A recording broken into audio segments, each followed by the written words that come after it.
한반도, 나아가 세계 곳곳의 평화 이슈를 점검합니다. 평화 공감.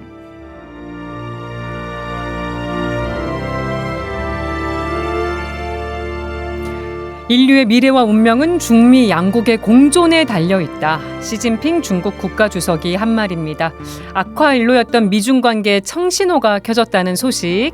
연세대 통일연구원 개건교수이신 김종대 전 의원과 얘기 이어가 보도록 하겠습니다. 안녕하세요. 네, 안녕하세요. 조금 오랜만에 뵙는 것 같습니다. 그러네요. 네.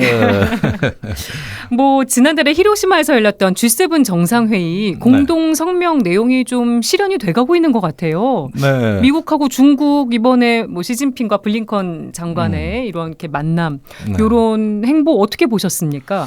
네, 그렇죠. 지난달 G7 정상회담 공동 성명에서는 중국의 경제적 발전을 저해하지 않는다. 그러면서 디커플링이 아니라 디리스킹이다. 아마 올해의 단어로 꼽아도 손색이 없을 정도의 굉장한 단어였습니다. 이제 위험 관리를 하는 것이지 탈중국이 아니다. 네. 그래서 미국이 이제 본격적인 행동에 나섰는데 당시 정상회담에서 바이든 대통령이 곧 중국과 해빙기가 열릴 것이다. 그렇죠. 하고 그동안에 토니 블링컨 미 국무장관의 연기된 방중이 실현이 됐어요. 네. 예, 그렇게 해서 친강 외교부장, 그다음에 왕이 외교 담당 국무위원에 이어서 시진핑 주석까지도 면담을 했다는 그러니까 거거든요. 주석을 만날 수 있을까 여부도 관심이었는데. 네, 굉장한 이벤트였습니다. 그리고 곧 바이든 대통령하고 시진핑 간의 정상회담도 논의가 됐다. 네. 이게 합의된 건 아닌 것 같습니다. 진행이 되고 있는 것 같아요. 에이펙에서 만날 수 있을까요? 예, 그래서 이런 모양만 보면 곧 G20 정상회담이나 에이펙 회의에서 미중 간의 양자 회담은 물론이고 그것을 넘어서 어떤 신대탕트? 일종의 어떤 미중 관계 리부팅. 그러니까 다시 이렇게 관계 설정이 다시 세팅이 되는 이런 어떤 미중 관계에 있어가지고의 어떤 새로운 규칙 형성이라고 봐도 과언이 아닐 것 같습니다. 또 뭔가 큰 지각 변동이 일어날 수 있겠네요. 그렇죠. 지금까지 미중이 서로 공허한 어떤 말들을 많이 내뱉었어요. 예를 들어서 공급망의 인위적 재편, 디커플링이다. 이건 재앙이거든요. 파국이에요. 공멸입니다. 그런 차원에서 상대방을 견제하고 압박한다는 말만 내세웠지 그게 실현될 수가 없고 또 사실상 디리스킹이라 그럽니다만은 모호하거든요. 네. 어떻게 위험 관리를 한다는 거지? 이걸 무슨 수단과 방법으로 하면 목표는 뭘까? 이런 부분이 모호하기 짝이 없었는데 미중 간에 이제 새로운 규칙 판짜기가 시작이 됐다. 예. 근데 지난달에 역시 커트 캠벨 인도 태평양 조정관하고 제이크 설리반 백악관 안보보좌관이 포린 어페어즈에 공동으로 기고한 글이 있어요. 예. 이게 이제 핵심을 담고 있는데 그 내용을 보면은 재앙이 없는 경쟁 체제. 그러니까 파국은 막되 경쟁은 계속하는 룰. 이걸 얘기하고 있거든요. 네. 그러면 파국이라는 건 주로 안보 문제입니다. 어떤 대만 해협에서 충돌이 일어난다거나 남중국해에서 일어난다거나 때마침 얼마 전에 미국 군함하고 중국 군함이 충돌 위기가 있었고요. 네. 또 중국 전투기가 미국 전투기 앞을 가로막는 사건이 있었어요. 이게 일촉즉발 사건이거든요.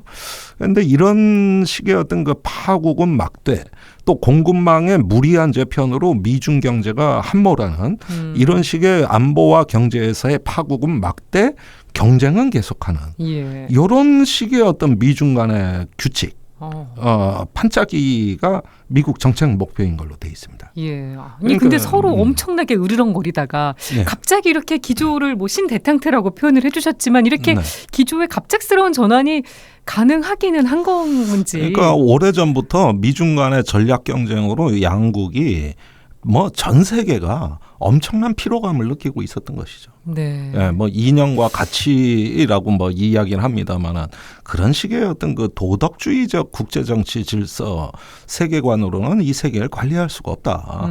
그래서 극도의 피로감을 느끼면서 이제 조정기에 진입을 한 건데요. 그럼에도 불구하고 이번 정상회담에서 여전히 난제가 보입니다. 그거는 뭐냐면은 미국이 여태까지 12번 중국의 군사 고위급 회담을 제안했는데 다 거절했고 네, 이번에도 안 됐죠. 이번에도 군사 한라인 설치는 안 됐다. 그러니까 여기가 가장 건너기 어려운 강인데 중국은 미국의 그 군사 협력 요구에 응하는 것은 미국에 말려드는 것이라고 생각을 하는 거예요. 행간을 그러니까, 그렇게 보시는군요. 예, 중국은 남중국해나 대만에서 정상적 군사 활동을 하는데 이걸 갖고 미국이 의논하자 그런다. 아니 의논할 걸 의논해야지. 이걸 의논한다는 뜻은 중국의 행동을 제약하고 미국의 행동의 자유는 확대하겠다는 얘기 아니냐. 그러니까 받아들일 수 없다고 보는 거고. 예, 여전히 이렇게 받아들이고 있어요. 그래서 이 부분이 굉장히 난제고 건널 수 없는 강이 돼 버렸습니다. 그러나 나머지 부분에서 중국 측의 발표에서 아주 중요한 4가지가 확인이 되는데요. 첫째는 고위급 교류를 계속한다. 예. 예. 두 번째는 그 미중 간의 그 어떤 행동의 규칙을 만드는 일종의 가드레일을 만드는 것이고요. 세 번째는 미중 워킹 그룹을 조속히 구성한다. 네. 실무 그룹을 만든다. 네 번째는 문화와 인적 교류를 계속한다. 그럼 뭐 앞으로 뭐 연예인들, 예술, 또 관광 이런 건 굉장히 활성화된다는 얘기예요. 예. 이 4가지가 이제 중국 측이 발표한 합의 사항입니다. 이렇게 보면은 무리한 공급망의 그 분리나 재편은 다소 속도가 늦춰질 것 같고 예. 문화교류와 고위급의 긴밀한 소통은 활성화되며 이러면서 양국 관계에 있어가지고 상당한 어떤 그 협력의 기류 에너지가 앞으로 기후 위기라든가 또 어떤 그 안정적 공급망 관리에 효과로 나타날 것으로 좀 보고 있거든요. 네. 이제 남은 건 군사 문제예요. 그렇게 보시는 건데 네. 우리 관심사인 북한, 미국이 네. 중국에 역할론을 제안을 했는데 중국이 딱 부러진 답변을 내놓은 것 같지는 않습니다. 이 부분은 어떻게 봐야겠습니까? 그 부분은 제가 5월에 중국 갔을 때도 중국 측 관리들하고 많이 나눈 얘기지만 여전히 북한이 중국말 듣고 움직이는 나라 아니다.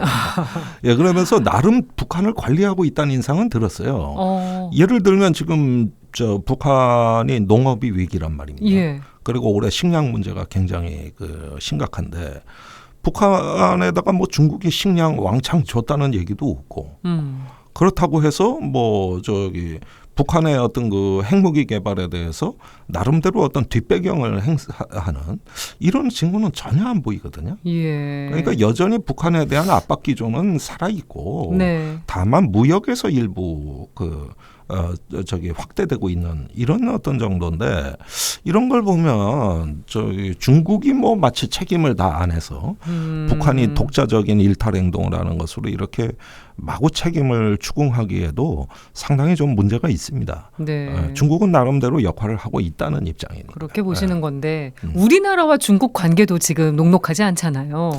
최악이죠. 이 상황에서 어떻게 좀 국면을 타개를 해나가야 될지. 아니 그러니까 오늘 심지어 보수 유력지조차도 사설에서 빨리 중국하고 이제 대화의 물꼬를 터야 된다는 미국하고 사설이 중국도 이렇게 만나서 대화하는데. 바로 그 논조입니다. 네. 예, 바로 그런 논조로 보수지까지 이제 지적을 하던데, 근데 그 동안에 너무 거칠어. 이게 뭐 금방 되겠냐. 이게 한중일 정상회담도 전 요원하다고 보고, 예, 또 한중 관계 역시도 심상치가 않습니다.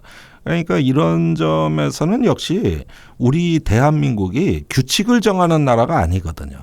이 고스톱에서 패를 돌리는 거는 선을 잡은 건 여전히 미국과 일본이에요. 번갈아 가며 선을 잡는데 우리는 규칙을 정하지 않는데 판돈을 들고 그 도박판에 뛰어들었단 말이에요. 예. 그러니까 미국과 일본은 자율적으로 속도도 조절하고 또 나름대로 가드레일도 만들어서 자기들의 이익에 맞게 대중관계를 조절해 나가는데 네. 우리 경우에는 그런 조절 능력이 있냐는 거예요. 없다면 양쪽을 다 관리를 잘 해놓고 미국, 중국을 관리하는 게 정답이었지. 예. 이렇게 관리가 안 되는데도 한쪽에 완전히 그냥 올인해서 풀배팅을 한다. 이런 어떤 것들이 우리로서는 한중 관계의 리스크가 매우 커진 상황입니다. 그래서 좀 눈여겨보게 되는 게 프랑스입니다. 최근에 중국이랑 대화를 나눴잖아요. 네. 지금 좀 있으면 윤석열 대통령하고 마크롱 프랑스 대통령 정상회담을 할 것 같은데 네. 우리가 좀 어떤 교훈을 좀 얻어야 되겠습니까? 예, 역시 마크롱 대통령이 얘기했던 그 전략적 자율성, 이 부분에 대한 어떤 그 가치가 과연 이렇게 우리가 웃어 넘길 만한 얘기였냐. 에어버스 160대 팔고 왔지 않습니까? 네. 기업인들 들고 가가지고.